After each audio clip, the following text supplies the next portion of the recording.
कवि सम्मेलन देख देख के घर की शीला देवी को शेर व शायरी का बुखार चढ़ गया था। अब वो सीधे मुंह किसी को जवाब ही नहीं देती थी। उनके पति और उनका बेटा तो काम करने घर से बाहर चले जाते थे और उनकी शायरी झेलनी पड़ती थी बहू रेणु को। अब सास बोलती नहीं, अर्ज करती थी, संदूक पे रखी संदूक, संदूक में रखे झुमके, बहू झुमके निकाल के दे मेरे, कहाँ लगा रही है ठुमके। माँ जी, झुमके तो आपके निकाल दूंगी मैं, लेकिन आपके दिमाग से ये शायरी का भूत कैसे निकलेगा? छोटे लोग नहीं समझेंगे, शायरी है शौक बड़ा, तू अपने काम से काम रख, मेरे काम में मत टांग अड़ा। शौक अलग बात है, लेकिन हर चीज में अपना शौक डाल देने से जग हसाई हो सकती है सासू माँ। अरे मैं हूँ एक नंबर कलाकार, कोई ऐसी वैसी बला नहीं, तुम घर के कामों में उलझी, समझोगी मेरी कला नहीं। ठीक है माँ जी, आप नहीं समझती तो कोई बात नहीं, लाओ मैं आपके झुमके ही निकाल कर दे देती हूँ। बहू सास के झुमके निकाल कर देती है और वहाँ से चली जाती है। बहू अपने पति से शिकायत करती है, सुनिए जी, आप माँ को कुछ समझाते क्यों नहीं? अरे क्या समझाना है माँ को? अरे अपनी शायरी थोड़ी कम करे ना। अरे तुमको उनकी शायरी से क्या दिक्कत है?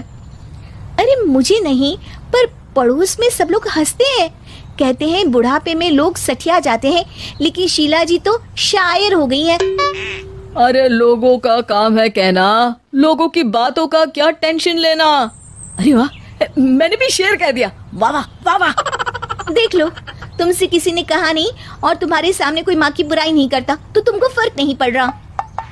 अरे तुम खामखा की बात का बतंगड़ बना रही हो। चलो चाय बना कर ले आओ मेरे लिए, साथ पियेंगे, कोई ढंग की बातें करेंगे। रेणु चाय बनाने लगती है। पहले वो अपने पति को चाय देती है, फिर सास को और आखिर में अपने ससुर को। लेकिन वो देखती है कि ससुर जी शांत से हैं। क्या हुआ ससुर जी, कोई बात हो गई है क्या? अरे तेरी सास बात बात पे शायरी करती है। कल मैंने पूछा कि खाना खाया तो तेरी सास ने क्या जवाब दिया पता है? अरे गलती की और आरोपी ने कोड़े खा लिए फटाफट, खाना तो नहीं पर पकोड़े खा लिए झटाझट। अब बता क्या जवाब दूं इस बात का? वो तो सभी से शायरी में ही बात कर रही हैं, मुझे भी समझ में नहीं आता कि क्या करूं मैं। बेटा उसको उसी की भाषा में जवाब देना पड़ेगा। मैं तो आम बातचीत में भी उसके सामने कुछ नहीं बोल पाता, शायरी में क्या बोलूंगा भला। ससुर ने जैसे ही कहा कि उसको उसी की भाषा में जवाब देना पड़ेगा, बहू को ये बात जच गई। अगले ही दिन वो शायरी की कुछ किताबें लेकर आई और शायरी की प्रैक्टिस करने लगी ताकि सास को उन्हीं की भाषा में जवाब दे सके। उसने दिन रात एक कर दिए। एक दिन सब साथ में बैठकर टीवी देख रहे थे, तभी रेणु सबके लिए बिरयानी बनाकर लाती है, लेकिन सास को बिरयानी भाती नहीं।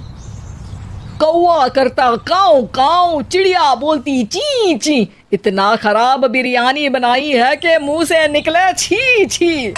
बस इसी मौके का तो बहू को इंतजार था, क्योंकि अब बहू सास को उसी की भाषा में जवाब देने के लिए तैयार थी। माँ जी, हमको अपनी ये बेकार शायरी ना सुनाइए, जैसी भी बनी है बिरयानी चुपचाप खाइए। ससुर जी और रेणु के पति ने रेणु का जवाब सुनते ही जोर से ताली बजाई और सास ने जब रेणु का शायराना जवाब सुना तो उनके गले में बिरयानी अटक गई। बहू ने एक और शायरी का तीर छोड़ा। शायरी में बहू के सामने सास हो जाएगी ढेर, क्योंकि सास मारेंगी एक शेर तो बहू मारेगी 1.25 शेर। सास को छोड़ के सब वाह वाह करने लगते हैं। आज पहली बार सास को नहले पे दहला मिला था और रेणु ने सास का मुंह चुप करा दिया था। अगले दिन रेणु का पति उससे कहता है, अरे वाह, तुमने तो माँ की बोलती बंद कर दी, मजा आ गया। अब मेरे लिए कुछ बना दो, खाकर मैं काम पर चला जाऊं। शायरी ही है मेरा जीवन, वही करूंगी जी भर के, नौकरानी रख लो कोई, काम नहीं करूंगी मैं घर के।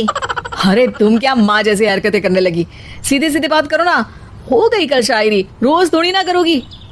शीशी भरी गुलाब की पत्थर पे फोड़ दो, जो मुझे शायरी से रोके उसके कान मरोड़ दो। पति घबराकर वहां से चला जाता है और बाहर उसके पिताजी के पास जाकर बैठ जाता है। दोनों अपनी बीवियों की शायरी से परेशान है। ससुर को पछतावा होता है कि क्यों उसने बहू को सास की भाषा में ही जवाब देने का आइडिया दिया। अब तो घर में दो शायर हैं। दोनों एक साथ दुखी स्वर में कहते हैं, हम दोनों की ही बीवियां जब से शायर हो गई है, क्या बताएं, जिंदगी एक फटा हुआ टायर हो गई है।